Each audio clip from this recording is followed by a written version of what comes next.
अस्सलाम वालेकुम once again and welcome back to जोर का जोर T20 World Cup 2024 special and the big match. Big मैं इसलिए कह रही हूँ because न्यूयॉर्क में जो भी मैच होता है we consider it being big because New York का स्टेडियम बड़ा कोई टेम्प्रेरी सा कुछ दिनों का मेहमान है. 15th तक जो है ये आपको इन एक्शन दिखेगा न्यूयॉर्क का स्टेडियम एंड देन इवेंचुअली ये इसको डिसेंबल कर दिया जाएगा, यानी ये जो है टाटा बाय बाय हो जाएगा, यहाँ पे सिर्फ एक ग्राउंड वापस आ जाएगा. सो यस, इंडिया आयरलैंड का होना है आज मुकाबला और साथ ही साथ फिर 2 और मैचेस जो कि फिर सुबह पाकिस्तान के टाइम के हिसाब से होंगे, जहां पे पीएनजी और युगांडा आमने सामने होगा and then Australia and Oman का आमना सामना होगा. बात करेंगे इन सारे मैचेस के हवाले से. मैं हूं सवेरा पाशा और मेरे साथ मौजूद हैं हाफिज मोहम्मद इमरान. और सिर्फ यही मैचेस नहीं है सवेरा, बहुत सारी चीज़ें ऐसी हैं जो पाकिस्तान क्रिकेट को लेकर भी ज़ेर बहस हैं और उनमें एक सबसे बड़ी खबर यह है कि पाकिस्तान ने कल अपना मैच खेलना है और उस मैच के लिए पाकिस्तान के तजर्बाकार ऑलराउंडर इमाद वसीम, जिनको टीम का हिस्सा बनाया गया था बिलखुसूस वर्ल्ड कप स्पेशलिस्ट के तौर पर, जिसका वसीम साहब ने यहाँ पर गुज़िश्ता चंद रोज़ में काफ़ी दफ़ा जिक्र किया है, वो पहले मैच के लिए पाकिस्तान को दस्तयाब नहीं होंगे. और फिर जहाँ पर यह खबर चल रही है कि इमाद की अदम मौजूदगी में क्या अबरार पाकिस्तान की प्लेइंग 11 में हिस्सा बनाते हैं या नहीं बनाते हैं. उसके साथ साथ उसामा मीर का एनओसी काफ़ी दिनों से ज़ेरे बहस है. क्रिकेट के हलकों में ये बात चल रही है कि ये क्या मामला है कि पाकिस्तान टीम जब एन वर्ल्ड कप के ऊपर है तो पाकिस्तान क्रिकेट बोर्ड के जो अंदरूनी चीज़ें हैं ये बाहर इस तरह से क्यों सामने आ रही हैं. और फिर ये भी सवाल उठ रहे हैं कि फ़ैसला कौन करेगा एनओसी के लिए, क्या कि किस खिलाड़ी ने कितनी क्रिकेट खेलनी है, ये सिलेक्शन कमेटी का डोमेन है या फिर ये पाकिस्तान क्रिकेट बोर्ड के डायरेक्टर किसी ने ये फैसला करना है. तो ये भी एक बड़ी अहम और ये टेक्निकल डिबेट भी है कि कौन है जो ये तयन करेगा कि पाकिस्तान के सेंट्रली कॉन्ट्रैक्टेड प्लेयर्स को साल में कौन कौन सी लीग कहाँ कहाँ किस किस वक्त खेलनी है. बिल्कुल. और फिर कौन है जो ये, मतलब पहले तो होता था ना कि खबर बाहर निकलती है, अब तो पूरे डायलॉग और कॉन्वर्सेशन बाहर निकलती है. अगर मैंने और आपने ये बात की है तो या आपको पता है या मुझे पता है. बिल्कुल. सो या तो आप वर्ड टू वर्ड किसी को डायलॉग बताएंगे या मैं वर्ड टू वर्ड डायलॉग किसी को बताऊंगी. सो यस, इस हवाले से बात करेंगे. पाकिस्तान टीम क्रिकेट खेल रही हो या ना खेल रही हो, पाकिस्तान क्रिकेट बोर्ड में कुछ ना कुछ हलचल रहती है. There is always a news in Pakistan cricket. So yes, गुफ्तगू का आगाज करते हैं. जोर का जोर के फैमिली मेंबर को खुशामदीद कहते हैं जी. अस्सलाम वालेकुम once again and welcome back Mohammad Wasim. वालेकुम अस्सलाम सवेरा. आज हाफिज जो बड़ी फॉर्म में लग रहे हैं वो. बिल्कुल जी. अच्छा स्टार्ट, एग्रेसिव स्टार्ट ना, पावर प्ले वाला लिया है. पावर प्ले वाला ये जो है ना, ये डैलिस के मकाम को देख के ऐसा इनका स्टार्ट हो गया बिकॉज़ पाकिस्तान ने डैलिस में अच्छा है ना वहाँ पे. हाँ, तो डैलिस में तो ऐसे ही स्टार्ट होना चाहिए. उसके साथ साथ सोहेल तनवीर ने भी हमें ज्वाइन इन किया है. सोहेल, अस्सलाम वालेकुम and welcome to the show. Savera, thank you very much. So अच्छा स्टार्ट, तेज स्टार्ट एंड यस, सबसे पहले बिकॉज एक खबर जो कि शेयर की और जिसमें हमें बात करना ज़रूरी है, Imad Wasim not being in the Dallas match, would that hurt Pakistan?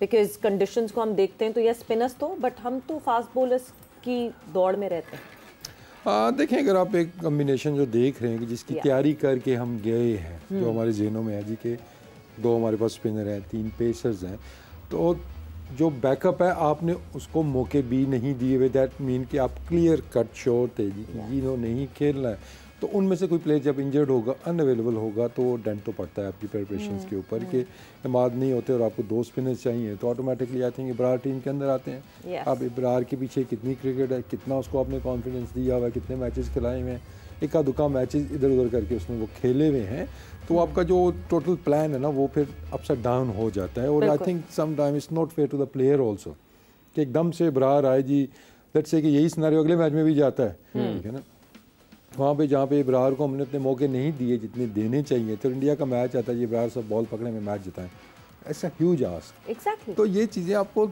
सोचनी चाहिए पहले भी कि हमने किस प्रिपरेशन के साथ जाना है. दूसरा देखें, फिटनेस पे जब ये चीज़ें चेंज हुई थी तो काफ़ी ज़्यादा फोकस किया गया जी. पहले फिटनेस के ऊपर कोई फोकस नहीं था, ठीक है ना, which was a false statement. पूरा फोकस था, सबके फिटनेस टेस्ट होते थे. वसीम अकरम साहब ने कहा था, पाकिस्तान के साबिक कप्तान, कि 2 साल से कोई फिटनेस टेस्ट नहीं किया था. देखें, जो मेरे 2.5-3 साल थे क्रिकेट बोर्ड के अंदर, ऐसा कोई इशू नहीं था. उसमें रेगुलर आपकी टेस्टिंग हो रही थी और मज़े की बात है कि वही आपका ट्रेनर है, वही आपका फिजियो है, ठीक है ना, जिसके पास रिपोर्ट्स पड़ी हुई हैं. सिर्फ पढ़ने की जहमत करनी चाहिए थी कि भाई हमने ये काम किए हुए कि नहीं किए हुए हैं. तो वो कल्चर आपको आहिस्ता आहिस्ता ख़राब होता हुआ नज़र आ रहा है. तो मतलब आप ये कह रहे हैं कि 22 से लेके अब 24 तक जो है वो फिटनेस टेस्ट हुए और क्लिफ के पास वो सारे रिकॉर्ड्स होंगे ऑफ दैट दोस्त? किसके पास? जो हमारा ट्रेनर है उसके पास होते हैं। हाँ। ट्रेनर के पास सारे रिकॉर्ड मौजूद हैं। इनफैक्ट मैंने उस दिन भी देखे हैं, अभी PSL को दौरान मैंने देखे हैं कि जब ये बातें चल रही थी, आई आस्क्ड हिम, मैंने कहा ये बातें चल रही हैं ना, ये सेड इट्स रबिश। ओके, तो उसके पास सारा डेटा मौजूद है। तो वो थोड़ा सा कल्चर चेंज हो गया। अब ऑब्वियसली जब कॉम्प्रोमाइज़ आप एक दो चीज़ों पे करते हैं तो फिर वो चीज़ें आगे पीछे हो जाती हैं। तो आई थिंक वर्ल्ड कप से पहले भी फिटनेस टेस्ट होने चाहिए थे जब आपने स्क्वाड एक फाइनल किया है, ठीक है ना। अब आजम खान की फिटनेस के ऊपर बातें हो रही हैं, लेकिन उसने फिटनेस पे मुझे नहीं लगता कोई एक आध कोई मैच मिस किया होगा। He is always fit to play. Exactly, ठीक है ना। दूसरी तरफ देखते हैं, he was not fit for Kakul Academy, he got unfit there. He did not train there. Imad की बात कर रही है। नहीं, आजम की। हाँ, इमाद भी नहीं। हाँ, yes. वहाँ पे वो भी नहीं थे। And that was not the first time. Again, nothing personal against anyone, लेकिन फिर एक लॉ सबके लिए अप्लाई होना चाहिए ना कि आपने फिटनेस टेस्ट सबके लेने चाहिए ताकि आपको इस तरह के प्रॉब्लम्स ना आए। अगर आप बचा के खिलाएंगे तो कहीं ना कहीं पे वो चीज़ एक्सपोज हो जाती है और वो आपके सामने वो चीज़ आ रही है। लेट्स होप कि वो अगले मैच के लिए फिट हो जाते हैं। कल अवेलेबल नहीं है, लेकिन आप जब एक लाइन से हटेंगे तो प्रॉब्लम चेंज होगा। जब आप एक कल्चर चेंज कर देंगे, एक सीधी लाइन पे चल रही हैं चीज़ें, इस तरह भी आपने बात की है जी कि पूरी कन्वर्सेशंस आ रही हैं, ठीक है ना।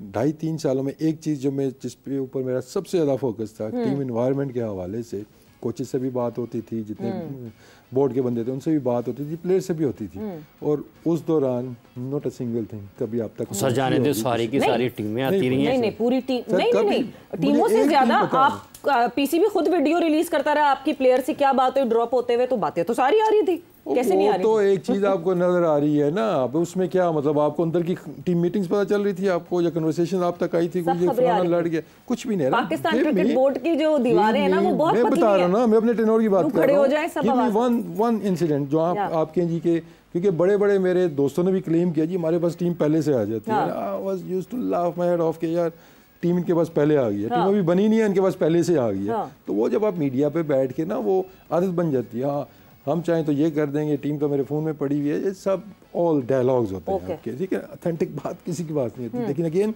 ये इन्वायरमेंट, ये कल्चर आपको क्रिएट करना पड़ता है, क्योंकि अगर आप 5-6 साल पहले जाएँ तो सबसे बड़ा इशू ये था कि हमारी ड्रेसिंग रूम की बातें बाहर निकल रही थी, लड़के पकड़े भी गए, वो टीम से कुछ बाहर भी उन्हीं चीजों पे हो गए थे, पूरी चीजें वो बाहर निकल रहे थे। 2016 वर्ल्ड कप, अभी टीम मीटिंग हुई है 5th फ्लोर पे होटल के, जब तक टीम मैनेजर नीचे पहुंचे खबर पूरी लॉबी में थी। तो ये चीजें फिर इनको कंट्रोल करना जरूरी होता है। मतलब इनसे फर्क मुझे नहीं लगता कि उतना ज्यादा कुछ, एक ट्रस्ट लेवल है ना वो टूटता है आपका, बाकी इससे कोई जमीन आसमान का वो फर्क नहीं पड़ता है कि एक टीम मीटिंग की बात बाहर निकल रही है तो उसको टीम इन्वायरमेंट पे होता है कि एक दूसरे पे शुरुआत शुरू हो जाते हैं। तो आई थिंक सारी चीज़ों कॉम्बिनेशन देखें तो ये टीम इन्वायरमेंट एक कंट्रोल इन्वायरमेंट आपका होता है जी, कि ये एक फैमिली की तरह हम हैं जी, क्योंकि उसमें ऊंच नीच होती है। अब ये कहते हैं कि ऑल गुड, हर चीज़ अच्छी जा रही है, नहीं, उसमें कैप्टन सम टाइम आपको हार्श वर्ड्स कहेगा, कोच आपको कहेगा, कुछ प्लेयर्स की आपस में हीट द मोमेंट हो जाती है, but as long it stays within the family it's fine. लेकिन वही चीज़ जब बाहर निकलती है तो वो बात का बतंगड़ जिसको कहते हैं वो बनना शुरू हो जाता है। तो इट्स वेरी इंपॉर्टेंट कि आपका जो टीम इन्वायरमेंट है वो एक ही डायरेक्शन में हो। बिल्कुल जी, टीम इन्वायरमेंट बिल्कुल एक डायरेक्शन में हो। एंड खुश आमदीद कहते हैं जोर का जोड़ के एक और फैमिली मेंबर को, शाहिद खान आफरीदी, हमारे अपने लाला हमारे साथ मौजूद है। लाला अस्सलाम वालेकुम and welcome to the show. अस्सलाम वालेकुम सवेरा, इमरान, वसीम। वालेकुम अस्सलाम। और सुहेल भी साथ हैं। सो सुहेल, कमिंग टुवर्ड्स यू, जो ये डिस्कशन देखें, ये तो मतलब है साथ में सुहेल गया था वीजा लगाने, सुहेल वीजा हो गया तुम्हारा?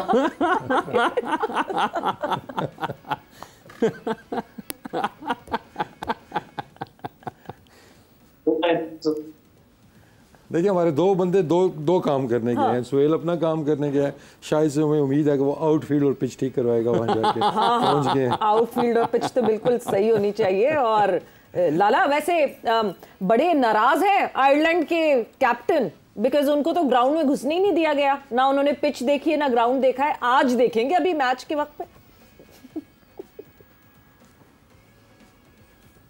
क्यों, क्या वजह क्या बनी इसकी? आप तो मैच से एक दिन पहले जाते हैं, लोग वहां प्रैक्टिस करते हैं, प्लेयर्स जाते हैं, पिच देखते हैं, क्या नहीं, वजह क्या? न्यूयॉर्क के स्टेडियम में जो प्रैक्टिस ग्राउंड है वो एक पब्लिक पार्क है जो कि 7 किलोमीटर दूर है न्यूयॉर्क के स्टेडियम से। सो वहीं प्रैक्टिस होती है, वहीं नेट्स हो रहे हैं, और क्योंकि स्टेडियम एक दिन पहले मैच से कॉर्डन ऑफ कर दिया जाता है सिक्योरिटी पर्पस की वजह से, इसलिए ना टीम इंडिया गई स्टेडियम के अंदर ना टीम आयरलैंड गई स्टेडियम के अंदर। बट क्योंकि टीम इंडिया वहाँ पे खेल चुकी है एक warm up match, so they know about that venue, but Ireland would just get a surprise today. नहीं तो वहां पे भी सिक्योरिटी इश्यूज हैं, भरपूर इश्यूज हैं। अच्छा खैर होता नहीं है, इतना बड़ा इवेंट होने जा रहा है, जाहिर बात है वहां जाते हैं एक दिन पहले फील्डिंग करते हैं, वहां फील करते हैं ग्राउंड को, एंड देन फिर थैंक यू, फिर वहां पे जाके प्लेयर अगले दिन मैच खेलते हैं। ये मेरे लिए तो बड़ा सरप्राइजिंग है कि आप प्लेयर को, कप्तान को खासतौर पे पिच देखने नहीं दिया। स्ट्रेंज। बिल्कुल, स्टेटमेंट आया उनका आयरलैंड के कैप्टन का, and he was very furious. But Sohail, coming towards you, और जिस तरह हम अभी बात कर रहे थे, हम ऑब्वियसली पाकिस्तान क्रिकेट की बात कर रहे हैं, the kind of stories those are coming out. सबसे पहले तो इमाद वसीम अगर पाकिस्तान और यूएसए में अवेलेबल नहीं होते, would it be a huge setback for Pakistan, या 4 फास्ट बॉलर से चले जाएंगे अगर अबरार को नहीं खिलाएंगे तो? देखिए सेटबैक तो है ऑब्वियसली, जो आप एक प्लान लेके जाते हैं वो पहले मैच में ही आपका वो प्लान जो है वो गड़बड़ हो जाता है, तो ऑब्वियसली आपको प्लान बी पे फ्रॉम बॉल 1 जाना पड़ता है, which is not a good sign. But obviously on other hand it's injuries are being part and parcel. वो क्रिकेट, हम सब क्रिकेटर बैठे हुए हैं, खेलते हुए इंजरीज आपको हो जाती हैं, मतलब इसमें वो आगे मैंने कहा कि ये कंट्रोलेबल चीज़ें नहीं हैं। लकीली पाकिस्तान का मैच इतना बड़ा उस हिसाब से नहीं है, मतलब जैसे बड़ी टीम से, जैसे इंडिया से हमारा मैच, अगर उसमें आई होप इमाद उस टाइम तक फिट हो जाएं। अगर वो पहला मैच हमारा इंडिया से होता और पहला मैच ही आपका मेन प्लेयर अभी स्पिनिंग डिपार्टमेंट में अगर देखें तो पिछली जो सीरीज हुई 1-2 जो इमाद खेले हैं, तो he is been stand out bowler in spinning department हमारे लिए। Since Shadab is not been bowling well, अभी उनका कॉन्फिडेंस लेवल नीचे है, इतनी अच्छी फॉर्म नहीं लगी हुई उनकी बॉलिंग की, तो ऑब्वियसली इमाद इज योर की बॉलर इन मिडल ओवर्स। तो अगर वो अवेलेबल नहीं होते, एज अ सेट कि अगर इंडिया के साथ मैच होता तो it would mean very big setback, but again against USA I think resources के हम उस सेटबैक को ओवरकम कर सकें। बट मूविंग फॉरवर्ड अगर वो इस इंजरी को कैरी करते हैं फॉर लॉन्गर पीरियड, तो फिर हमारे लिए मसाइल डेफिनेटली डेवलप हो सकते हैं। ठीक है। अच्छा शाहिद भाई, ये जो इमाद वाला अनफिट होने वाला मामला है और अबरार को ना खिलाने का जो मामला है कि आयरलैंड के ख़िलाफ़ भी उन्होंने नहीं खिलाया और इंग्लैंड के ख़िलाफ़ भी नहीं खिलाया, अभी वसीम साहब भी यही जिक्र कर रहे थे कि अगर आप अचानक से किसी वर्ल्ड कप में किसी नए खिलाड़ी को मौका देंगे तो उसके लिए दोनों चीज़ें हो सकती हैं, उसकी नाकामी के इम्कानात भी बढ़ सकते हैं। तो 1-2 मैचेस अगर मैच टाइम मिल जाता तो तैयारियाँ प्लान बी के हवाले से भी आपके ख्याल में बेहतर रहती? हाँ बिल्कुल ठीक कह रहे हैं वसीम, अगर सारे प्लेयरों को लेके जाना था वर्ल्ड कप में और सारे आप मैनेजमेंट कह रही है कि हम ट्राई कर रहे हैं प्लेयर्स को, तो डेफिनेटली फिर उसका भी चांस बनता था। लेकिन मेरे ख्याल में जो प्लेयर कुछ करना चाहता है और कुछ बनना चाहता है, तो फिर वो जो भी सामने टीम हो उसके खिलाफ वो फिर परफॉर्म करने की कोशिश करता है या करना चाहिए। जब पहला मैच वैसे भी इंडिया के खिलाफ हमारा नहीं, हमारा पहला मैच यूएस के खिलाफ है, तो एक मौका है उसके पास, और जो अच्छे होते हैं वो अगेंस्ट किसी भी टीम पर अच्छे होते हैं। हाँ वसीम की बात से मैं एग्री करता हूँ कि अगर इतने लड़कों को ट्राई आउट कर रहे थे तो उसको भी मौका देना चाहिए था। बिल्कुल, वो आप बिल्कुल एक पहले मैच में वर्ल्ड कप के मैच में ले जाएं, बट जब हम हिस्ट्री उठा के अगर आप देखेंगे ना तो मोस्टली हमारे प्लेयर्स, कोई नया प्लेयर जब भी आया तो पहले मैचों में आके उन्होंने धमाकेदार एंट्री दी है। दैट्स व्हाट वी होप कि कोई भी लड़का, मतलब दैट्स से कि इब्रार ये नहीं है कि बिल्कुल नहीं खेला हुआ, इब्रार कुछ मैचेस खेला हुआ है लेकिन लेटली नहीं खेला हुआ, तो वो आके वो आप एकदम से मैच विनर बन सकता है। तो हमारी हिस्ट्री अगर देखते हैं तो हमारे देखने डेब्यू के ऊपर कितनी सेंचुरी आपको नजर आएंगी, चाहे वो टेस्ट मैचेस हैं ओडीआईज के अंदर भी हैं।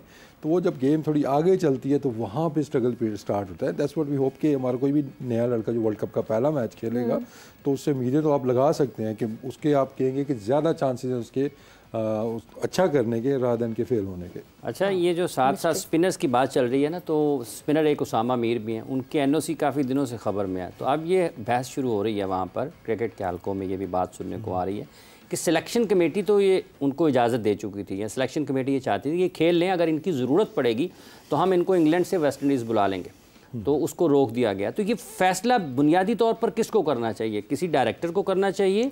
ये जो क्रिकेटिंग डिसीजन है ये सिलेक्शन कमेटी के ऊपर होना चाहिए कि सिलेक्शन कमेटी तयन करेगी कि किस क्रिकेटर को कहाँ पर कितना खेलने की ज़रूरत है? देखें, ये एक ऐसी बहस थी जो मैं 3 साल जिसके ऊपर मैं बहस करता रहा हूँ कि कुछ चीज़ें समझ से बाहर थी। जैसे सेंट्रल कॉन्ट्रैक्ट्स थे, ठीक है ना, उसका भी जो फाइनल अथॉरिटी थी जो हेड ऑफ उसकी जो कमेटी के हैं वो आपके डायरेक्टर इंटरनेशनल क्रिकेट थे। उसमें ना उसमें चीफ सेलेक्टर थे आपके कमेटी में थे, ठीक है ना, और साथ में उसके कुछ लोग और थे, सिलेक्शन कमेटी आप कह लें उसमें शामिल थी। लेकिन जो डिसीजन फाइनल डिसीजन था वो आपके डोमेस्टिक के हेड के पास होता है। और दैट टाइम 1-2 प्लेयर्स ऐसे थे कि जिनका नहीं बनता था डोमेस्टिक कॉन्ट्रैक्ट, और मैंने नहीं उनका नाम दिया, बट समहाउ वो आ गए क्योंकि फाइनल अथॉरिटी मेरे पास नहीं थी, उनको सेंट्रल कॉन्ट्रैक्ट मिला, चाहे वो किसी के कहने पे मिला या जैसे भी था, बट वो क्लैश आता है वहाँ पे। क्योंकि आई थिंक जब एक प्लेयर सिलेक्शन कमेटी के प्लान्स में ही नहीं है तो आप उसको कैसे एक सेंट्रल कॉन्ट्रैक्ट दे सकते हैं? तो ये जो है ये सिलेक्शन कमेटी के पास हक होना चाहिए। इसी तरह जो कैप्टन है हमारे, उसकी भी डिबेट चलती रहती है कि why only chairman can decide जी कि कैप्टन कौन होना चाहिए, वहाँ पे भी मसाइल आते हैं। इसी तरह एनओसीज वाला भी जो फाइनल अथॉरिटी है, डायरेक्टर इंटरनेशनल क्रिकेट के पास फाइनल अथॉरिटी है, जिनको क्रिकेट की अलग पे नहीं आती अनफॉर्चुनेटली, तो वो फिर ये चीज़ें डिसाइड करते हैं। तो आई थिंक इसमें थोड़े से चेंज करने की ज़रूरत है, क्योंकि एनओसी सिंपल ये नहीं है कि इसको शक्ल देख के इसको देनी है कि नहीं देनी है। उसकी पूरी एक साइंस है, आपके पास पूरा एक डेटा आता है जी कि हाँ जी इसका वर्कलोड इतना है, इतने मैचेस ये खेल चुके हैं, आने वाली सीरीज़ कौन सी है, कौन सा आगे वाला आने वाला इवेंट है। तो ये 2 वाला जो कैब लगाई हुई है, मैं इस पर भी मैं एग्री नहीं होता था कि आप क्यों हर प्लेयर पर एक रूल नहीं लग सकता। कि शाहीन को अगर आप कहते हैं या नसीम को कहते हैं जिन्होंने एक लीग भी नहीं खेली, इनका वर्कलोड ऐसा है, इट मेक सेंस कि ठीक है इनका वर्कलोड ऐसा है, इनको हम एक एनओसी भी नहीं देंगे। उन द सेम टाइम एक और प्लेयर है जो आपके प्लान्स में भी नहीं है, आगे कोई सीरीज़ भी नहीं आ रही है, उसको 4 जगह से ऑफर है तो वो 4 जगह खेल सकता है। लेकिन यहाँ पे आप 2 की कैप लगाएंगे फिर ये प्रॉब्लम्स आपके पास आएंगी। तो आई थिंक इसको थोड़ा सा रिवाइज करने की ज़रूरत है।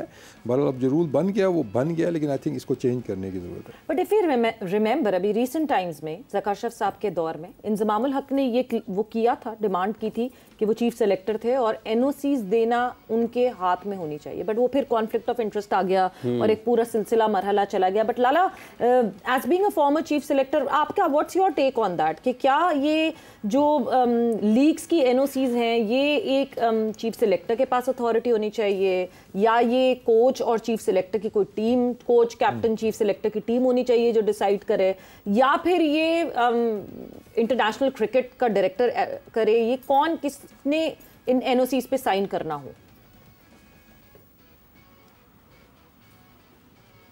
मेरे ख्याल में सवेरा चीजों को अगर आपने आसान करना है तो आसान हो जाएंगी, मुश्किल करना है तो मुश्किल हो जाएंगी।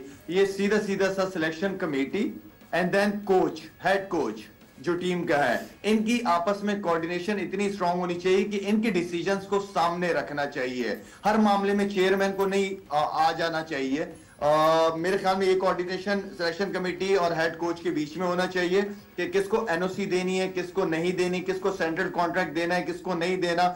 मेरे एक चीज पे बिलीव है सवेरा के जब आपकी पाकिस्तान के अंदर डोमेस्टिक सीजन चल रहा हो तो फिर किसी को भी एनओसी नहीं देनी चाहिए किसी भी लीग की। मेरा ये स्ट्रॉन्ग बिलीव है।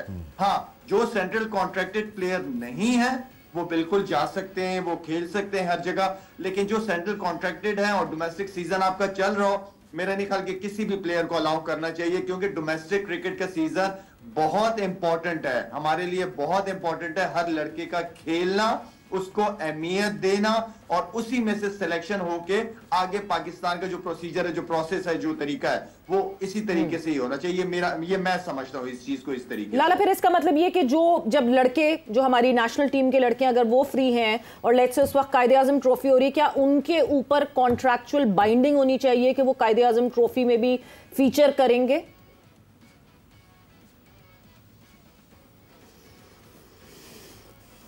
मैं वही कह रहा हूं कि देखिए कायदे आजम ट्रॉफी हो रही है, अगर कोई एक पाकिस्तान टीम टूर से होके आ रही है तो कुछ प्लेयर्स ऐसे हैं जो रेगुलर पाकिस्तान के लिए खेल रहे हैं उसमें आप ऑप्शन दे सकते हैं कि आपने सीजन में जितने भी मैचेस होते हैं उसमें से 4 मैच खेलने फर्स्ट क्लास के 4 डे वाले, या आपने जो भी वनडे क्रिकेट खेलनी है, और वनडे टूर्नामेंट तो इतना ज्यादा खैर बड़ा नहीं होता, 4 डे क्रिकेट के आपने 3 मैच या 4 मैच खेलने हैं, ये कंपलसरी होना चाहिए, ये खेलना चाहिए उन लड़कों को। उससे क्या होता है कि जब senior player dressing room share करता है जूनियर्स के साथ तो उन जूनियर्स को फायदा बहुत ज्यादा होता है, इसलिए कि सीनियर के आने से ड्रेसिंग रूम का माहौल बहुत सीरियस हो जाता है और क्रिकेट पे फोकस ज्यादा होते हैं, इसलिए कि वो सीनियर क्रिकेटर्स एक ऐसे माहौल से निकले हुए होते हैं कि उनको वो एनवायरनमेंट डोमेस्टिक लेवल पे प्लेयर को ग्रूमिंग के लिए बहुत इंपॉर्टेंट है नए प्लेयरों की, तो उनसे ये फायदा बहुत ज्यादा होता है। बिल्कुल, और बहुत जरूरी है इसको कंपलसरी करना। बीसीसीआई ने ईशान किशन और श्रेयस अय्यर का कॉन्ट्रैक्ट कैंसिल कर दिया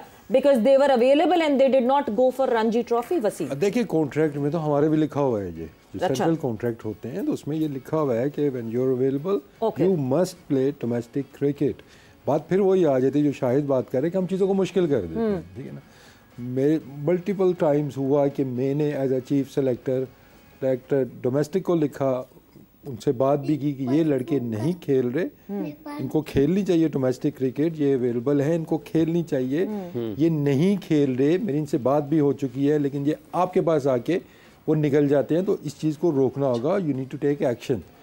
कोई एक्शन कभी नहीं लिया गया, कोई कभी किसी शूट पे जा रहा है, कोई कभी कहीं खेलने जा रहा है, लेकिन डोमेस्टिक क्रिकेट नहीं खेली गई है। तो आई थिंक जब तक हम कोई एग्जांपल सेट नहीं करेंगे, और एग्जांपल सेट फिर बात वही है कि जिसके एक दो प्लेयर ऐसे भी थे, एक दो प्लेयर ऐसे भी थे, जी एक दो प्लेयर ऐसे भी थे सवेरा, अभी जो मुझे पता चला है कि उन्होंने कैंप अटेंड किया है, कैंप अटेंड करने के बाद डोमेस्टिक सीजन चल रहा था तो उन्होंने अपने ट्रेनर फिजियो से लिखवा लिया कि उसको रेस्ट चाहिए, तो वो डोमेस्टिक सीजन हो रहा है, टीम के अंदर भी नहीं है, टीम मतलब टूर पे भी नहीं जा रहे, और उसके बावजूद उन लड़कों ने लिखवा लिया, मेल करवा ली अपनी डिपार्टमेंट को कि जी हमें अभी हमारे ट्रेनर ने जो है या फिजियो ने हमें रेस्ट का कहा है, और जो कि अभी कैंप अटेंड करके आए हैं काकुल से।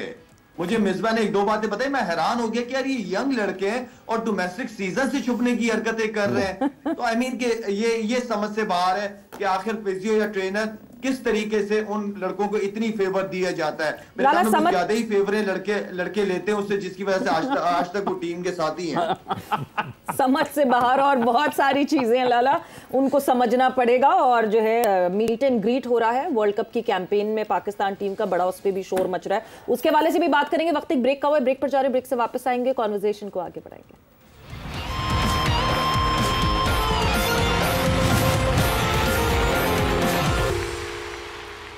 एंड वेलकम बैक टू जोर का जोर T20 वर्ल्ड कप 2024 स्पेशल, और डिस्कशन हमारी हो रही है ऑब्वियसली जो चैलेंजेस हैं, जो मुश्किलात हैं पाकिस्तान टीम में, पाकिस्तान क्रिकेट के इर्द गिर्द।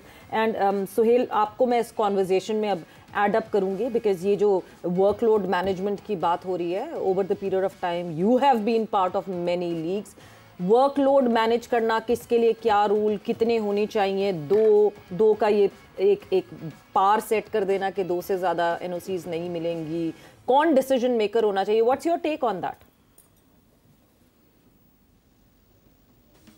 देखिए सवेरा उस दिन भी हमने इसके ऊपर डिटेल में डिस्कशन की, तो मेरा चांस तो यही है, इसमें सबसे इम्पोर्टेंट जो बंदा हो सकता है वो फिजियो है। फिजियो को बताना चाहिए कि किस प्लेयर को भी जरूरत है, एंड देन ऑब्वियसली सबसे पहले तो आप जैसे अभी बोर्ड ने ये एक पॉलिसी बनाई हुई है, तो पॉलिसी मेकर तो डेफिनेटली बोर्ड है कि बोर्ड पॉलिसी बनाता है, बट पॉलिसी बननी कंसल्ट, जैसे शाहिद भाई ने भी, वसीम भाई ने भी बोला कि कोच, चीफ सिलेक्टर, कैप्टन, ये सारे, एंड देन फिजियो।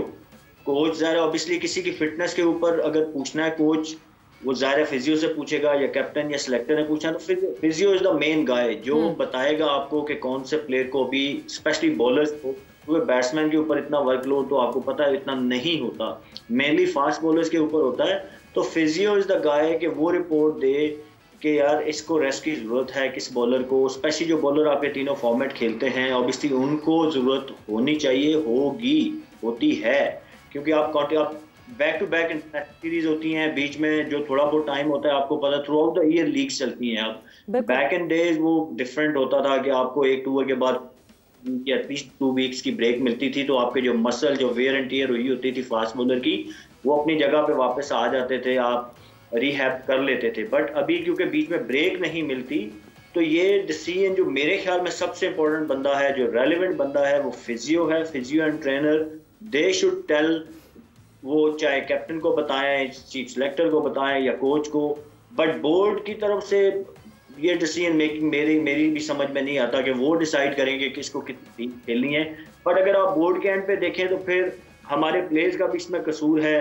प्लेयर अगर आप अब देखें, जो प्लेयर्स पार्ट ऑफ टीम नहीं है या पार्ट ऑफ प्लान नहीं है, अगर वो 4 लीग खेल रहे हैं और एक प्लेयर जो तीनों फॉर्मेट खेल रहा है, अगर आप उसकी एनसी रोकेंगे तो वो शो डाल देते हैं कि जी देखें आप बाकी तो 4-4 खेल रहे हैं तो हमारी क्यों रोक रहे हैं। तो बोर्ड के एंड पे भी डिफिकल्टीज प्लेयर्स की तरफ है। तो ये पूरा जो सर्कल है, इन सबकी रिस्पॉन्सिबिलिटी बनती है और म्यूचुअली डिसीजन होना चाहिए। एंड लेकिन अगर आप मुझसे पूछें कि सबसे रेलेवेंट बंदा कौन है, तो वो फिजियो बनता है, physio trainer. They should tell, they should inform selector या जो भी, या कोच को बताएं कि इस प्लेयर को अभी रेस्ट की जरूरत है।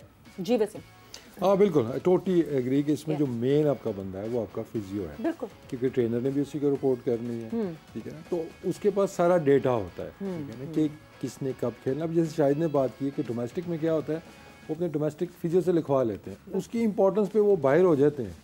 लेकिन इंटरनेशनल टीम का या सेंट्रल कॉन्ट्रैक्टर का जो फिजियो है, उसकी रिपोर्ट को अहमियत नहीं दी जाती, ठीक है ना। मैं आपको एक फ़नी इंसिडेंट ही कह लें, इसको मैं सुनाता हूँ कि एक हमारा था, अभी सीरीज़, होम सीरीज़ हो रही थी, प्लेयर का नाम मैं नहीं दूंगा, तो वो फिजियो ने कहा जी he is in the red zone, इसको मतलब क्रिकेट नहीं, इसको ग्राउंड से ही रेस्ट की ज़रूरत है, not even in the gym, कि ये कहीं भी नहीं जाएगा, इसको कम अज़ कम नेक्स्ट 3 वीक्स में ये घर पे बैठे कुछ भी ना करे। तो मैंने कहा जी ठीक है, तो मैंने उसको स्क्वाड में से हटा दिया। अब उसके बाद मेरे पास रिक्वेस्ट आई, कैप्टन की रिक्वेस्ट आई जी कि नहीं उसको आप साथ रख दें, वही गारंटी जी कि वो कोई एक्टिविटी नहीं करेगा। मैंने कहा ये देख लो फिजियो सामने बैठा है, ये कह रहे ये जिम तक नहीं जाएगा। तो उन्होंने कहा जी ठीक है जी, ये कहीं भी नहीं जाएगा, ये just wants to be with the team. तो then I added him to the squad. 2 दिन बाद मैच था, जब मैच शुरू हुआ वो प्लेइंग 11 के अंदर वो मुझे लड़का नज़र आया और मैंने ऐसे सर अपना पकड़ लिया कि ये क्या हमारी क्या सोच क्या है, कि नुकसान तो उस लड़के को भी थोड़ा सोचना चाहिए था कि उसका अपना भी है, आप अपने करियर को, हाँ, तो इम्पोर्टेंट जो है दैट मीन्स कि आपने फिर जो फिजियो आपकी टीम के साथ है, आपने उसको उसकी अहमियत ही आप नहीं देते ना। हाँ, मर्जी होगी, जो आपको चीज़ सूट करेगी आप उसको मान लेंगे, जो नहीं सूट करती होगी आप उसको बिन में कर देते उसी रिपोर्ट को। तो आई थिंक ये पूरा एक कल्चर चेंज होने वाला है कि जो जिसका काम है उसी की डोमेन रहनी चाहिए। फिजियो ने कह दिया ये लड़का अनफिट है, नहीं खेल सकता, चाहे वो कैप्टन है चाहे वो कोच है, अनलेस कि कोई क्रंच मैच है, फाइनल मैच है जहाँ पे आप रिस्क ले सकते हैं। कोई नॉर्मल सिनारियो के अंदर जब फिजियो ने कह दिया, 2021 के सेमीफाइनल में हमने रिस्क लिया था। रिजवान जो कि एक रात पहले हॉस्पिटल में थे, उनको हमने वो सेमीफाइनल खिलाया था, रिस्क हमने लिया था। तो वो चले वो नॉकआउट 22 के वर्ल्ड कप में शाहीन हो सकता है, लेकिन पूरी दुनिया में कहीं पे ऐसा नहीं होता कि फिजियो कह रहा है ये लड़का नहीं खेल सकता और वो खेल जाए। बहुत इंपॉर्टेंट है। जी जी लाला जी, मैं ये कह रहा हूँ कम्युनिकेशन बहुत इंपॉर्टेंट है। ये चीजें जब मैंने पहले भी आपको डिस्कस किया था, जब मैं आया था सिलेक्शन कमेटी से 1 महीने के लिए, तो उसमें मुझे आप यकीन करें टीम मैनेजमेंट कुछ और बता रही होती थी, प्लेयर कुछ और बता रहा होता था फिटनेस के हवाले से।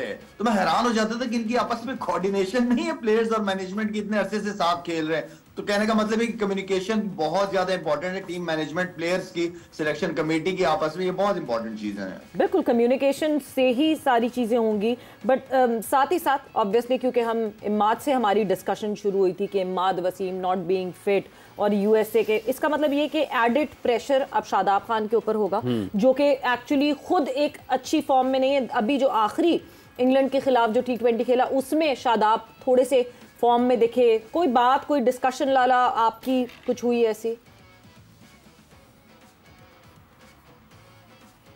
जैसे मेरी एक पता नहीं अच्छी आदत कहें उसको कि बुरी आदत, जो भी है, मैं लड़कों के साथ इतना कांटेक्ट में नहीं होता, लेकिन जब किसी प्लेयर मुश्किल टाइम से गुजर रहा होता है तो मैं एज ए इंसान के तौर पे, एज ए सीनियर, मेरी कोशिश होती है कि मैं उससे डायरेक्ट खुद कांटेक्ट करता हूँ।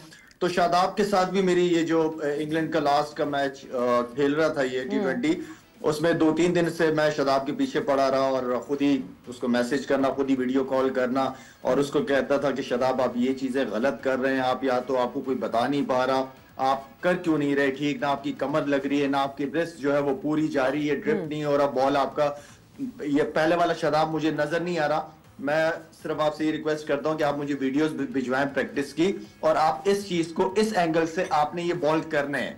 तो शादाब ने मुझे वीडियो भिजवाई, उससे मैंने पूछा कि कैसा फील कर रहे हो, क्या शायद भाई अच्छा फील कर रहा हूँ, बॉल भी अच्छा आ रहा था।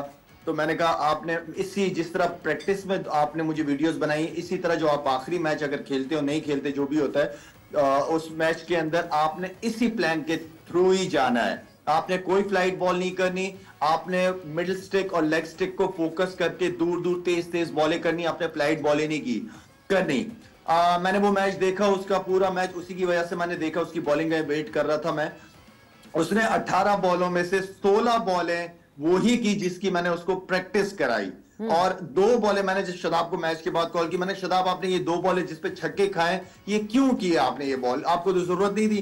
खैर उसने अपना बताया कि शायद मैं चांस लेना चाह रहा था आउट करने का, ये वो।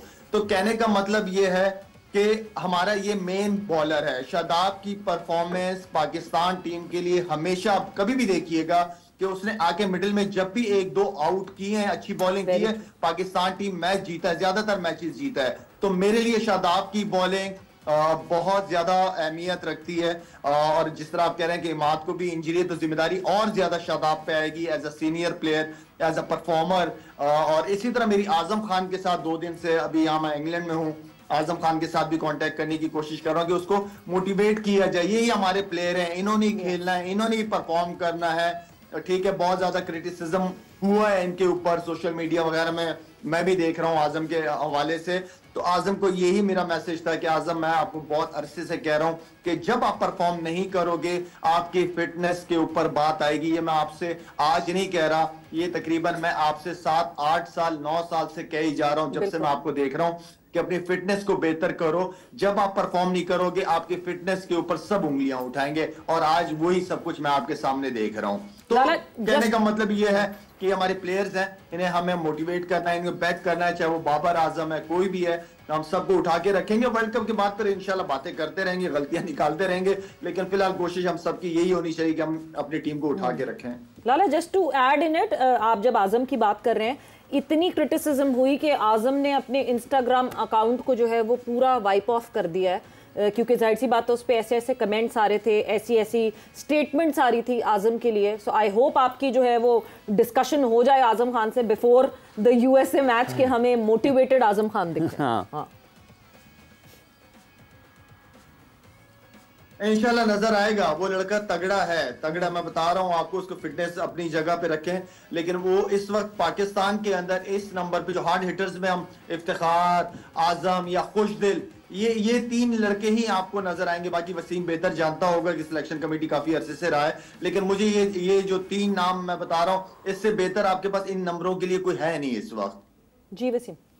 हाँ बिल्कुल ऐसे ही है। देखिए ना, यही तो एक मेन रीजन था कि फिटनेस को कॉम्प्रोमाइज़ आपको करना पड़ा, कि उस स्किल सेट के ऑप्शंस आपके पास कम थे, दूसरे आपने उनको ट्राई आउट कर लिया था ऑलरेडी, वहाँ से रिजल्ट्स नहीं मिले, तो फिर आप इसके ऊपर आए हैं। लेकिन आई थिंक जो इम्पोर्टेंट चीज़ है कि हमने यूटिलाइज अपने रिसोर्सेज को कैसे करना है। ठीक है, एक तो ऑब्वियसली हमारी टीम है, we all want them to win, और जैसे मतलब कल का मैच है जो अभी, ना सिर्फ कि हम चाहते हैं कि वो मैच जीतें, बल्कि एक स्टेटमेंट दें पहले मैच के अंदर, कुछ 70-80 रन के मार्जिन से जीतें, कन्विंसिंग तरीके से जीतें कि हम सीनियर टीम हैं। कि हमारी जो थोड़ी सी आदत है ना कि हम अपना लेवल गिरा लेते हैं टीम के हिसाब से, हम लेवल अपना उठाना होगा। जैसे अफगानिस्तान को हमने देखा है, ठीक है, वो युगांडा से खेल रहे थे, लेकिन उन्होंने शो किया कि कितना डिफरेंस है दोनों टीमों के बीच में। तो उम्मीद है कि हमारे लड़के, और शादाब की जहाँ तक बात हो रही थी कि शादाब ने मोस्टली आप देखेंगे बड़े इवेंट्स में या बड़े मैचेस के अंदर he has always stood up, उसने परफॉर्म किया है। बायलैटरल में उसकी जैसी भी उसकी परफॉर्मेंस रही हो, बड़े इवेंट्स के ऊपर उसने परफॉर्म किया है। That's what we are hoping कि जैसे शाहिद ने कहा है कि मिडिल ओवर्स का हमारा जो मसला एक चल रहा था वो हल आके शादाब नहीं किया था जब इसने विकेटें लेनी शुरू की थी, कि जब विकेटें नहीं मिलती तो वी स्ट्रगल। तो आई थिंक शादाब पे उम्मीदें हैं, और आई एम श्योर कि वो उसी तरह परफॉर्म करेगा जिस तरह पिछले वर्ल्ड कप में या उससे पिछले वर्ल्ड कप में हमने देखा कि मिडिल में आके इसने विकेटें भी ली और साथ बैटिंग में भी इन्वॉल्व होता है। एंड नॉट जस्ट परफॉर्म किया है कि अपनी परफॉर्मेंस और इम्पैक्ट क्रिएट किया है, पाकिस्तान जीत की तरफ जो है वो बहुत बड़ा पुश किया है। सो यस, शादाब की इंपॉर्टेंस बिल्कुल है, बट वक्त एक ब्रेक का हुआ है, ब्रेक पर जा रहे हैं, और ब्रेक से वापस आएंगे तो कॉन्वर्जेशन को आगे बढ़ाएंगे। पाकिस्तान क्रिकेट की तो बात होगी, बट आज जो 3 मैचेस होने हैं उसके हवाले से भी डिस्कशन होगी।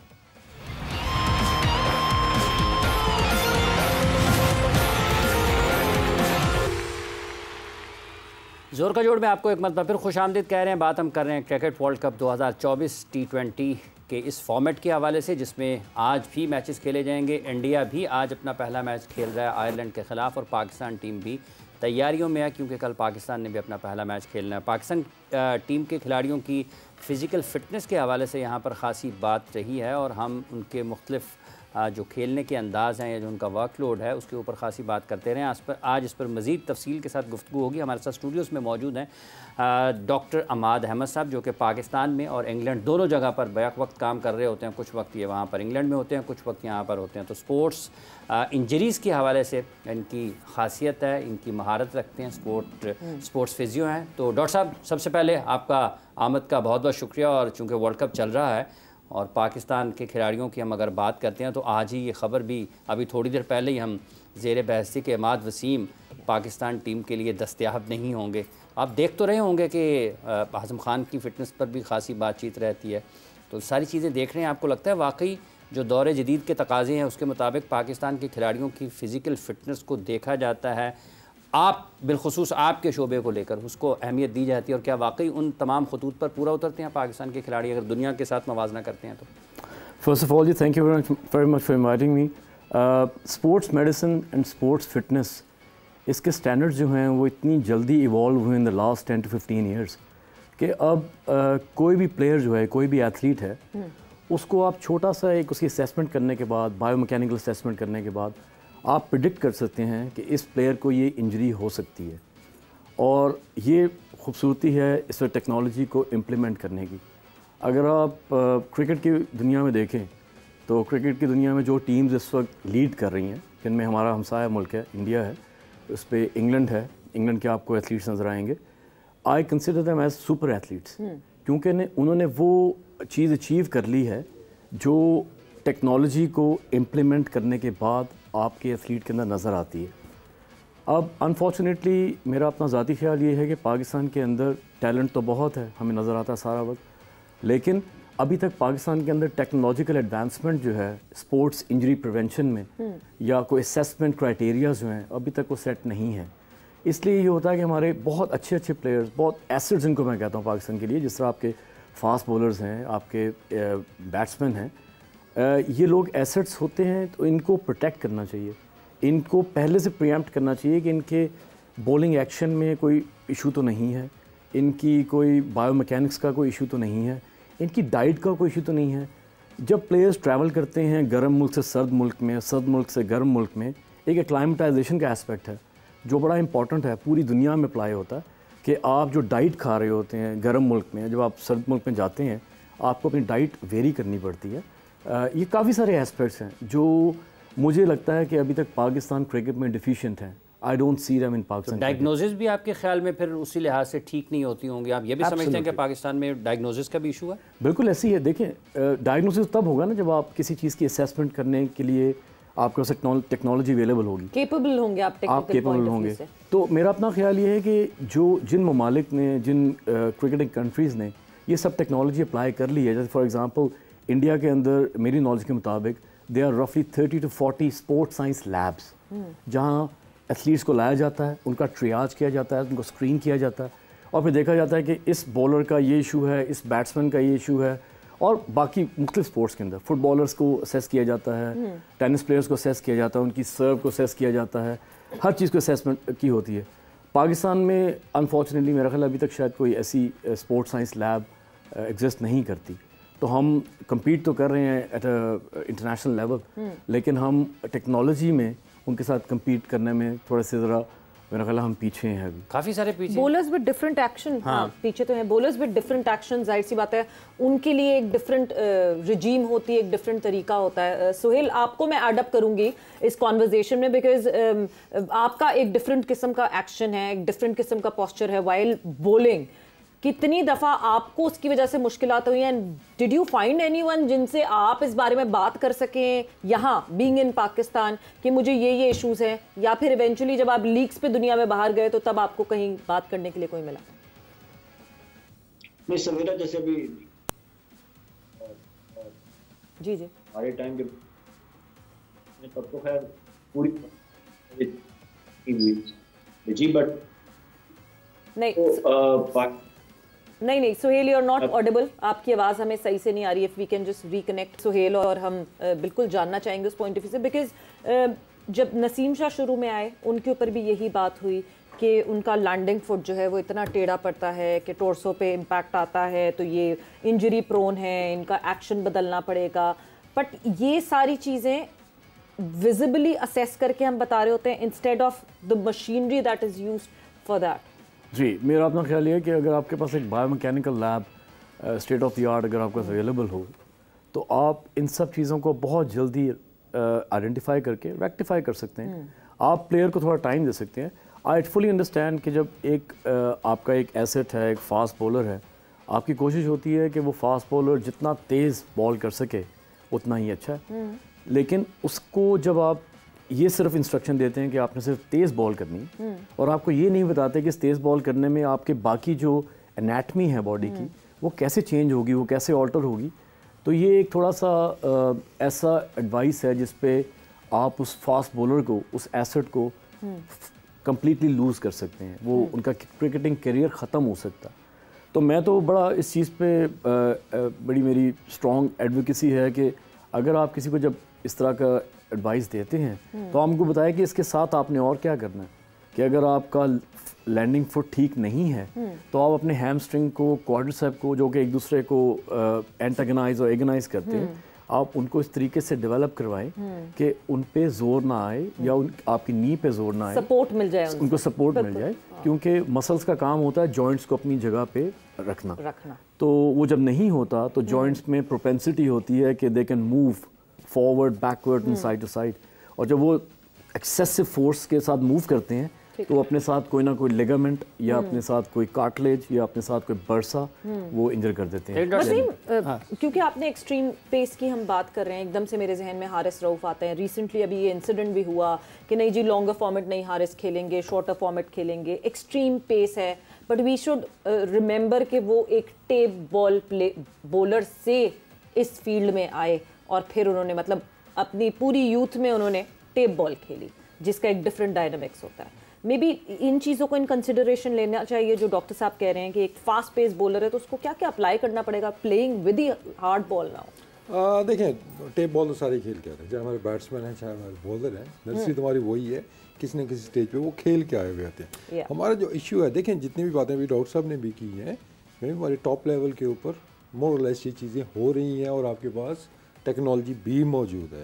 अब बात जा आ रही है ना कि फास्ट बॉलर्स की, अब ये चीज़ें आइडेंटिफाई अगर होती हैं इंटरनेशनल लेवल पे आके, that's where the problem lies. कि जब नसीम शाह 14 साल का था, 15 साल का था, उस टाइम ये चीज़ आइडेंटिफाई क्यों नहीं हुई? That was the time. इसी तरह शाहीन का कोई इशू था तो उस टाइम आइडेंटिफाई होना चाहिए था। क्योंकि कहने को थोड़ा सा पाँव इधर कर लिया या बाजू इधर कर लिया बॉलर का, छोटी सी चीज़ है, बट इट्स मैसिव। उसके पूरे बायोमैकेनिक्स आपके चेंज हो जाते हैं ना। मेमोरी मसल होती है आपकी, आप वही कर रहे हो। इस लेवल पे आके तो किसी का एक्शन चेंज करवाना, इट्स अ मैसिव थिंग। तो बहुत कम आपको देखने में मिलता है। क्योंकि अभी भी देखें कि हम एक चीज़ जो हमेशा मैं बात करता था कि हमारा फोकस हमेशा प्लेयर्स पे रहता है, कोचिंग स्टाफ पे रहता है, पीसीबी के अदर डिपार्टमेंट्स पे रहता है।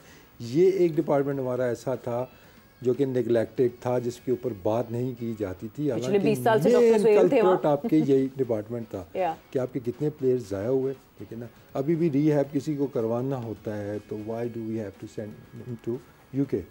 हमारे पास अपना रीहैब सेंटर प्रॉपर क्यों नहीं है? ये सबसे बड़ा प्रॉब्लम ये है। हम डायग्नोज गलत क्यों कर पाते हैं? नसीम की इंजरी डायग्नोज नहीं हो पा रही थी कि जी वो थ्रो करते हुए इसको प्रॉब्लम है, बॉलिंग करते हुए he is fine and he was carrying a fracture. Ehsanullah is the recent example that we have. अभी एहसानुल्लाह सेम केस एहसानुल्लाह के साथ भी हुआ कि डायग्नोज ही हम नहीं कर पाए हैं। एक तो सही काम के लिए सही बंदा आप लेके आए जो डायग्नोज तो कम से कम कर सके, जिसको रिपोर्ट पढ़नी तो आती हो ना। कि मतलब it was how unfortunate was it कि जब एहसान की रिपोर्ट थी तो उसके अंदर लिखा हुआ था इसको फ्रैक्चर है। ऑब्वियसली इनकी अपनी टर्म जो उस लैंग्वेज में लिखा हुआ था, जहाँ वो नहीं पढ़ा गया, ही कैरीड ऑन बॉलिंग। वो ही रिपोर्ट जब यूके गई तो उसने फर्स्ट क्लास की बात कहा, he is carrying a fracture. उसके बाद फिर उसका जो सर्जरी हुई शायद वो भी गलत हुई है। तो अब you are playing with the career of the boys. तो आपको थोड़ा इन चीज़ों पे ध्यान पीसीबी को देना होगा कि हमारा एक रीहैब सेंटर प्रॉपर होना चाहिए। कि जहाँ पे आपको बाहर भेजने की ज़रूरत प्लेयर्स को ना पड़े। और जब प्लेयर्स बाहर जा रहे थे तो आपके जो लोकल रिहैब सेंटर अपना था वहाँ प्रॉब्लम्स हो रही थी, ठीक है। वो इस चीज़ को नहीं पसंद किया जा, डिस्करेज किया जा रहा था, भाई क्यों जा रहे हैं उधर, इनको इधर ही रहना चाहिए, क्यों कि वहाँ बेहतर काम हो रहा था। तो बजाय खुद आप अच्छे होने के आप दूसरे पे पॉइंट आउट कर रहे हैं। तो ये डिबेट आपको पता ही है कि किसके पास कौन जा रहा था, नहीं जाएगा कोई भी बाहर। हाँ, तो फिर भी देखें, मतलब वी आर सो फॉर्चुनेट कि देखिए अभी इंडिया का जिक्र हो रहा है, इंग्लैंड का जिक्र हो रहा है, अगर इंजरी का रेशो आप देखेंगे तो वो भी हमसे ज़्यादा है उनका, ठीक है ना। उनका जोफ्रा आर्चर भी अनफिट होता है, उनका मार्क वुड, सारी टेक्नोलॉजी ये चीज़ों के बावजूद वो इंजरी वहाँ पे ज़्यादा होती है। लेकिन हम यहाँ पे निचले लेवल पे, क्योंकि अभी तो हाईलाइट हो रहे हैं ना, शाहीन है, ये एहसान अल्लाह, ये तो ऊपर आ गया। नीचे कितने केसेस हैं, काउंटलेस केसेस हैं जो अंडर 19 अंडर 16 में लड़के आए, तेज़ बॉलिंग कर रहे थे, बैक उड़ गई। बल्कि अभी PGL एक हुई थी हमारी जूनियर लीग हुई थी, उसमें बड़े हाईलाइट हुए थे कुछ लड़के, आपको भी याद है, वो सारे इंजर्ड हैं क्योंकि उनके एक्शन के अंदर फ्लॉज थे। फिर उनकी डायग्नोस सही नहीं हुए, फिर उनकी ट्रीटमेंट सही नहीं हुई, अभी तक वो सीन से आउट हैं। तो ये एक ऐसा एरिया है। वसीम हसनैन इतने अरसे तक हमारी डोमेस्टिक में बॉलिंग करता रहा, he was never called for chucking, और वो जाते हैं BBL में and then he is called for chucking. इसका मतलब ये है कि हम तो वो देख ही नहीं रहे।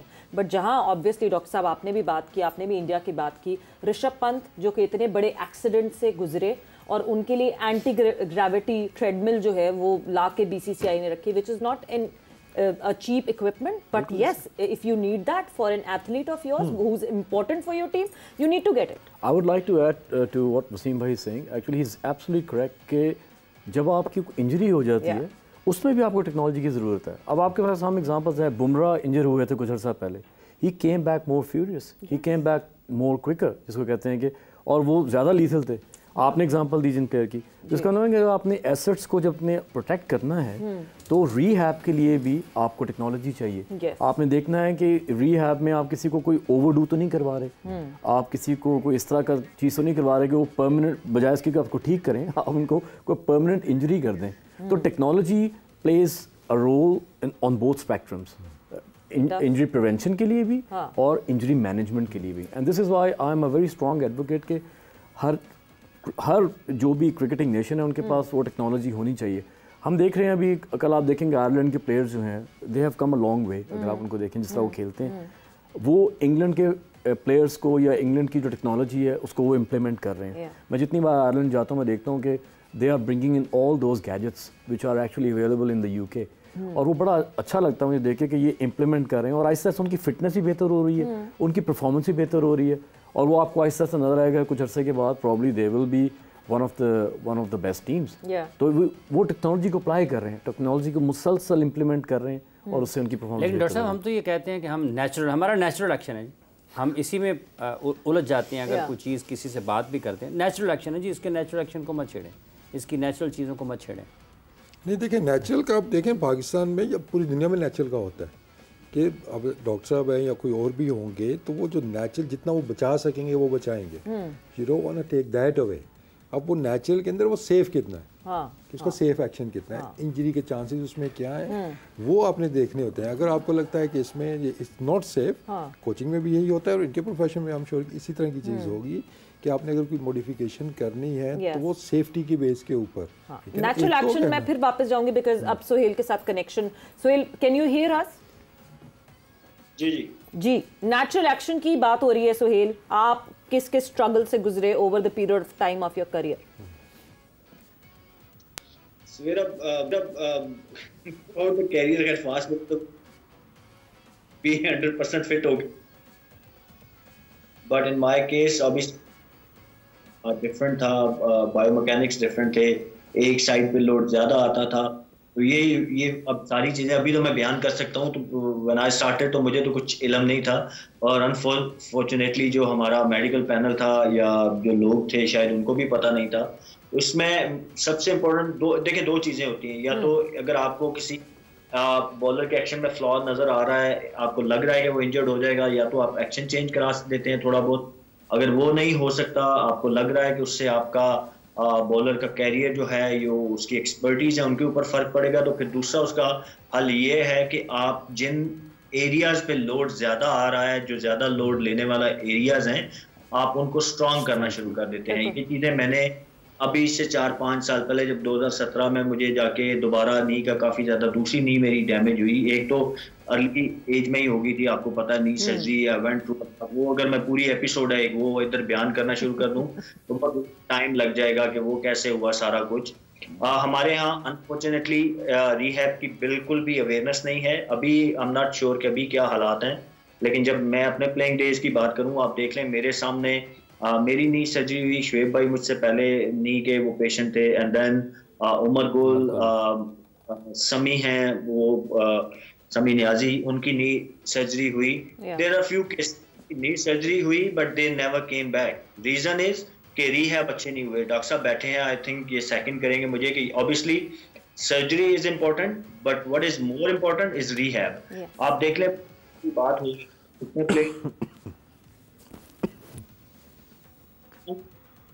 लेकिन क्या हुआ, बॉलर इंजर्ड, वो वापस आते हैं, उनको अपना वो जो उनकी उसको टच कई महीने लगते हैं, कईयों को सालों लग जाते हैं। तो ये है कि रीहैब अच्छा नहीं होता हमारा।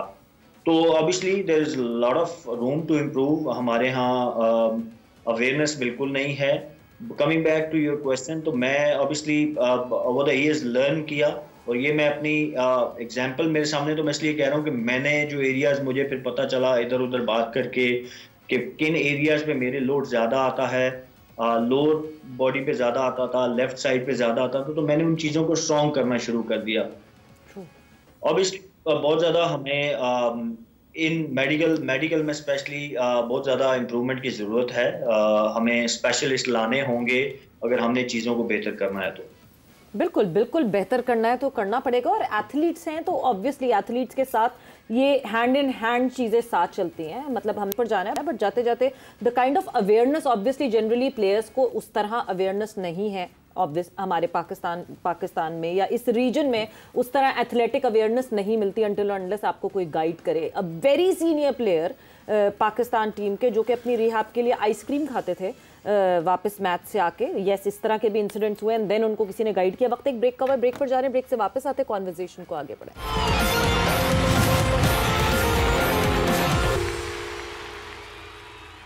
जोर का जोड़ में आपको एक मरतबा फिर खुशामदीद कह रहे हैं। बात हम कर रहे हैं मैचेस के हवाले से, साथ साथ पाकिस्तान क्रिकेट के मसाइल के हवाले से। और हम काफ़ी बरसों से ये सुनते आ रहे हैं कि पाकिस्तान के खिलाड़ियों को जब कहीं ना कहीं वो अनफिट होते हैं, इंजरी हो जाती है या उन्हें किसी भी किस्म की कोई तकलीफ़ का सामना करना पड़ता है, तो उनकी जो बहाली का अमल है वो उतना ज़्यादा जदीद तरीक़ों से, जदीद साइंसी तरीक़ों से, उस टेक्नोलॉजी से हम मुस्तफ़ीद नहीं होते हैं। और हम अपनी जो बज़ाहिर नज़र आता है उसके ऊपर अपनी तशख़ीस करते हैं, उसको आगे लेकर चलते हैं। और इसका बसा औक़ात हो सकता है कुछ फ़ायदा होता हो, लेकिन बहुत सारे केसेस में अगर माजी करीब में देखते हैं, एहसानुल्लाह, नसीम शाह, शाहीन आफरीदी, काफ़ी सारे केसेस ऐसे हैं। हसनैन जिसका भी आपने जिक्र किया कि वो पाकिस्तान में खेल रहे थे तो उनका कोई पता ही नहीं था, लेकिन यकायक वो BBL में गए हैं तो वहाँ पर उनके एक्शन के ऊपर एतराज़ हुआ। तो ये वो सारी चीज़ें हैं जिन्हें हम नज़रअंदाज करते हैं और फिर उसका नुकसान हमें बड़े वक्तों में होता है। डॉक्टर साहब, ये जो अभी का हम अपना मवाजना, आपने कहा कि इंग्लैंड की आप फ़िटनेस को देख लें, पाकिस्तान की फ़िज़िकल फ़िटनेस को देख लें, आयरलैंड का आपने हवाला दिया है, आप दोनों जगह पर काम कर रहे हैं। पाकिस्तान में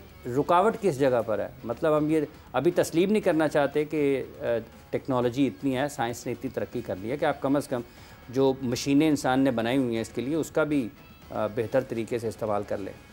मेरा अपना ख्याल है जी, ये एटीट्यूड टू चेंज जो है इसकी एक थोड़ी सी अभी पाकिस्तान में कमी है, क्योंकि पाकिस्तान में शायद अभी भी यही समझा जा रहा है कि शायद इसी तरह ही स्पोर्ट्स आगे चलती रहेंगी। मैं आपको गारंटी से कह सकता हूँ कि अगर इस तरह हमने टेक्नोलॉजी को इम्प्लीमेंट नहीं किया पाकिस्तान की किसी भी स्पोर्ट्स के अंदर, हमारी पिछली ओलंपिक्स में आप देख लीजिए, पाकिस्तान की टोटल रिप्रेजेंटेशन थी वो 7 प्लेयर्स की थी, जिनमें से शायद 2 प्लेयर्स थे जो शायद सेकंड राउंड या थर्ड राउंड तक गए थे। उसके अलावा बाकी जो 5 प्लेयर थे वो शुरू में ही निकल गए थे। तो ये बता रहा है आपको कि जनरली इस दफा सिर्फ 2 हैं बाय द वे। अच्छा, मुझे और कम हो। अच्छा चलें। तो मैं आपको ये बता रहा हूँ कि जो एक हमारा एक होता है एस्पेक्ट कि हमने चेंज को एक्सेप्ट करना होता है, हमने टेक्नोलॉजी को इंट्रोड्यूस कराना है पाकिस्तान के अंदर। सबसे पहली चीज़ तो ये है, यहाँ पे एक स्पोर्ट्स साइंस लैब होनी चाहिए।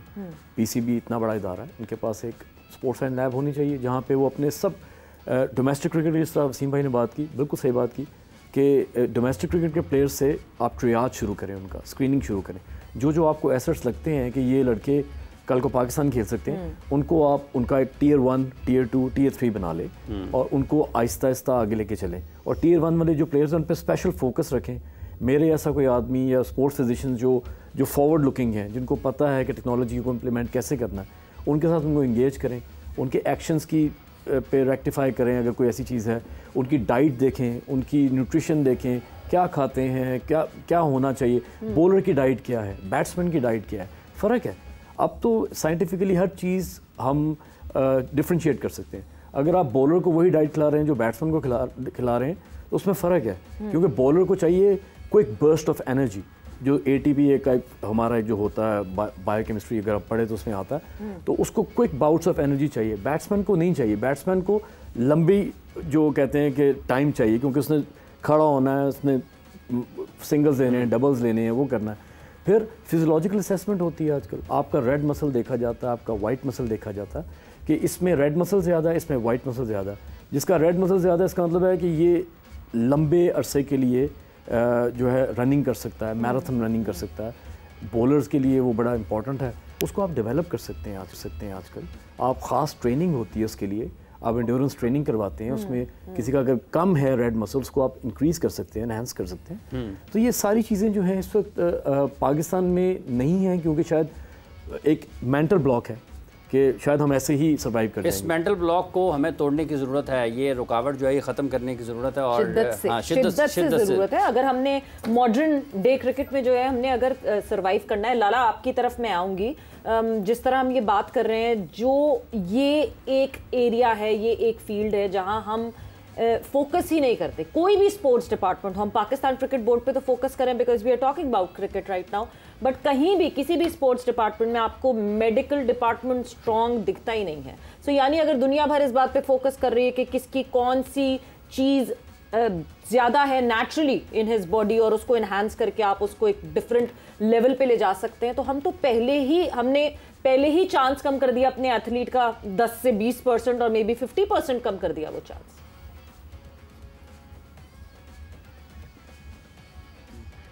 सवेरा देखें, जितनी भी प्रोफेशनल वर्ल्ड है, प्रोफेशनल लोग हैं, वो सारा फिर बड़े प्रोफेशनल तरीके से हर चीज़ को लेके चलते हैं। उसके हमारे अपने दूसरे मसले मसाइल इतने ज़्यादा हैं कि ये तो पता नहीं कब आएगी इसकी बारी। लेकिन मेरे ख्याल में इन चीज़ों को सामने, अगर आपने वर्ल्ड बेस्ट बनना है, सिर्फ एक वक्त तक या एक टूर तक नहीं, अगर आप कंसिस्टेंट नंबर 1 रहना चाहते हैं, जिस तरह के ऑस्ट्रेलियंस या English players, they are very professional. ये फिर हर चीज़ में प्रोफेशनल्स हैं, ये वो हर एक चीज़ देखते हैं। जिस तरह हम बात करते रहते हैं कि पाकिस्तान टीम में प्लेयर आके खाना पीना ट्रेनिंग करना सीखते हैं, तो ये सारी चीज़ें जो है ये ग्रास रूट लेवल से ही शुरू हो जाती हैं। तो इस चीज़ की अवेयरनेस देना शुरू हो जाता है ग्रास रूट लेवल से। तो ये जो डॉक्टर साहब बातें कर रहे हैं बिल्कुल ठीक बात कर रहे हैं। हम काफी पीछे हैं इन चीजों में। और सवेरा बात सिस्टम की है, हम हमें ये नहीं पता होता कि कोई चेयरमैन आ रहा है तो कितने अरसे तक वो चेयरमैन या सिलेक्शन कमेटी कब तक है, जो नया चेयरमैन आता है वो अपनी नई सिलेक्शन कमेटी ले आता है।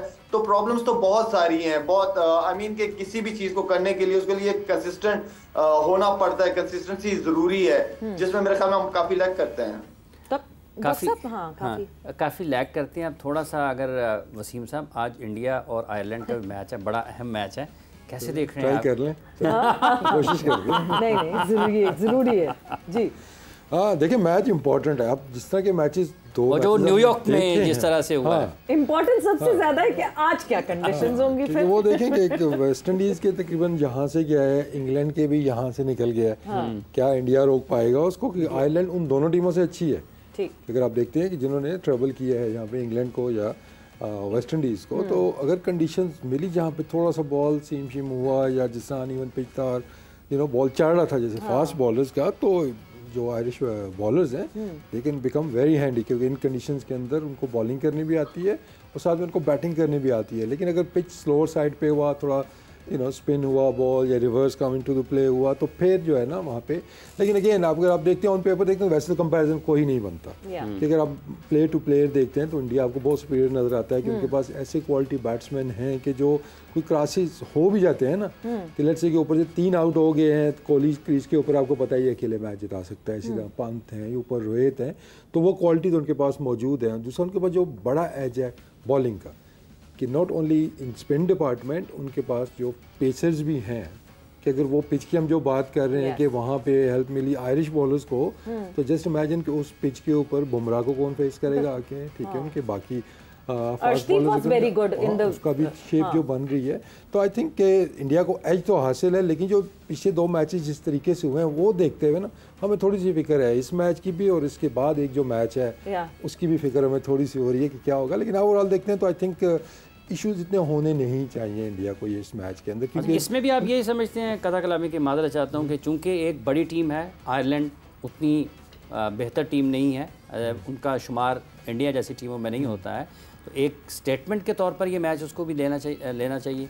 और देखिए इन टीमों के अप्रोच अगर आप देखेंगे है, चले उनका तो उल्टा हो गया था कल वैसे, लेकिन ऑस्ट्रेलिया देखें, इंग्लैंड देखें, इंडिया देखें, कि जब ये एसोसिएट मेंबर्स के साथ या अपने छोटे रैंक की टीम के साथ खेलते हैं तो आपको वाज़ेह फ़र्क स्टाइल ऑफ प्ले में नज़र आता है कि वो डोमिनेट करने की कोशिश करते हैं कि हमने ये बड़े मार्जिन से मैच जीतना है। हमारा थोड़ा सा हमें जो प्रॉब्लम अभी से नहीं है, काफ़ी अरसे से, कि हम जिम्बाब्वे से खेल रहे हैं तो जिम्बाब्वे के लेवल क्रिकेट खेलते हैं हम, तो मतलब उसके कहते हैं ना कि आखिर में जाके रोते रोते जीत जाते हैं। हम बहुत मेहमान नवाज हैं ना, करना होगा हमें, हम ज्यादा किसी को बिलिटल नहीं करते। तो उसमें क्या होता है कि आप मैच से पहले जो बात एक चलती है ना कि इसको हमने हल्का नहीं लेना, इसके हम हार ना जाए इनसे ना, वो हमें मेंटालिटी चेंज करना होगी कि जो प्रिपरेशंस की जो मीटिंग है, जो आपका जो प्लान बनता है उसमें कि हमने इनको डोमिनेशन के साथ हराना है, हमने बड़े मार्जिन से हराना है, तो उस माइंडसेट के साथ आप जाएं। पहले इसी डर के साथ जाएंगे कि कहीं हम इनसे हार ना जाएं, वो देख के छोटी टीम है कहीं हार ना जाए, तो वो फिर फ़र्क वहाँ पे आ जाता है। तो आई थिंक ये जो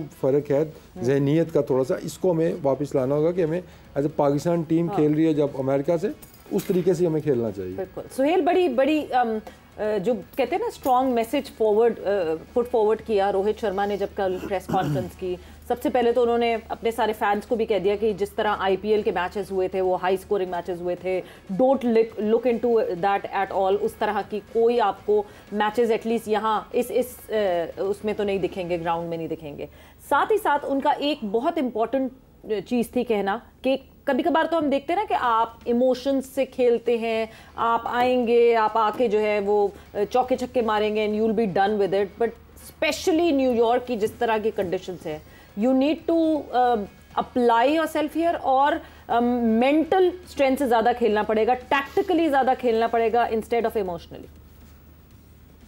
वेल, यहाँ पे तो ऑब्वियसली मैं कि जो भी प्लानिंग करेगी जो टीम उसको ज्यादा होगा, क्योंकि एज रोहित के वो जो आईपीएल में एक मेथड चल रहा था कि जी 200 सवा 200 हर मैच में हो रहा था, तो आप उसी के हिसाब से प्लान करके आते हो, पहले फ्रॉम बॉल 1 आप शुरू करते हो, तो यहाँ पे वो चीज़ें अप्लाई नहीं होंगी। यहाँ पे आपने ये देखना है कि किस बॉलर के अगेंस्ट कहाँ पे रन्स हो सकते हैं। इस पिच के ऊपर सबसे पहले तो देखना होगा कि रन्स कहाँ होंगे, स्क्वायर ऑफ द विकेट होंगे या डाउन द ग्राउंड होंगे, किस बॉलर के अगेंस्ट रन्स आप कर सकते हैं। तो ये आपने पावर प्ले में रन्स करना है या मिडिल फेज में करेंगे, या आप इसको leave it to last 5 overs. तो ये सारी चीज़ें बहुत इंपॉर्टेंट हो, तो जो जितने बेहतर जवाब के साथ टीम आएगी उसके पास उतने ही ज़्यादा चांसेस होंगे जीतने के, क्योंकि इस तरह की कंडीशन में इवन जो हल्की टीमें, आगे वसीम भाई भी बात कर रहे थे ना, जहाँ पे कंडीशन डाइसी सी हो जाती है, वहाँ पे छोटी और बड़ी टीम का जो फर्क होता है वो कम हो जाता है, मिनिमाइज हो जाता है। उसमें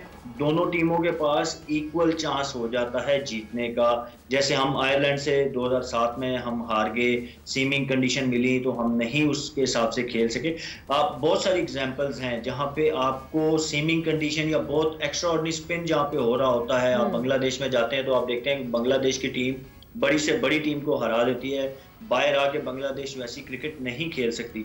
तो ये बड़ा इंपॉर्टेंट होता है कि जब इस तरह की, जैसे ये न्यूयॉर्क की पिच अभी तक जो हमने हिस्ट्री देखी है, 2-3 मैचेस जो हमने देखे, यू नेवर नो कि शायद ग्रेजुअली खेलने के बाद उस पिच के ऊपर, क्योंकि डेली रोल होता जाएगा, वो यूज होती जाएगी, तो इट माइट गेट बेटर।